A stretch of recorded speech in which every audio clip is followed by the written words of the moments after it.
She had learned where to go to get the physical experience, which turned out to be more like a scientific exploration, until she realized all she had to do was add Elie Archambault into the fantasy of whatever scene she was exploring, and she would manage to find excitement in it.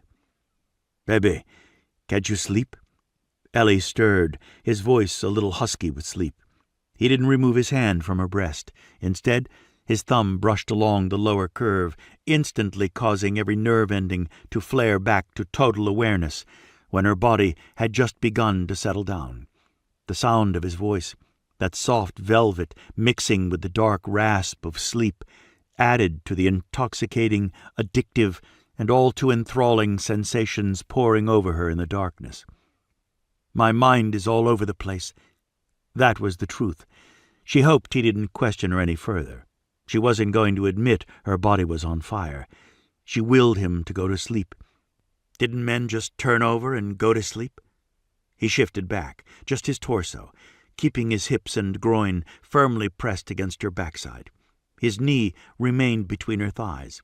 She should have been happy when he took his hand from her breast, but she wasn't. She found having him cup the weight of her in his hand was sexy. It didn't matter that her body was on fire just lying next to him. The feeling of her nipple pressed tightly into the center of his palm added to the flames burning between her legs, and she craved that feeling. His hands went to her shoulders, and he began a slow massage. His fingers were strong, digging into the knots of tension in her neck and shoulders. "Relax, Brielle, and just go back to sleep. Everything is going to be all right." His breath was warm against her ear as he leaned in to whisper to her. When he leaned close, his cock, hard and erect between the cheeks of her buttocks, jerked and pulsed. It was all she could do not to groan. His girth felt enormous, as if he was stretching the tender skin between her cheeks. She tried not to imagine what it would be like to have him inside her, stretching the walls of her sheath. The craving for him grew in spite of her determination to separate fantasy from reality, because right at this moment, reality was feeling dangerously close to her greatest fantasy. Listen to the sound of the lake, the way the waves hit the shore. Once more, his voice seemed to come out of the night. "It's really soothing. Can you hear it?"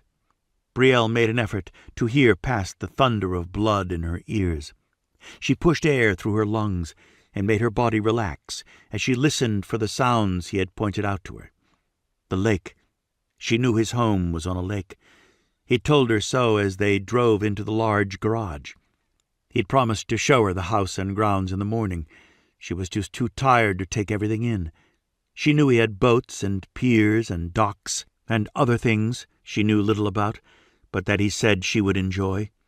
The sounds of the waves lapping at the shore were soothing, rushing forward and receding, a rhythm that was peaceful there in the dark.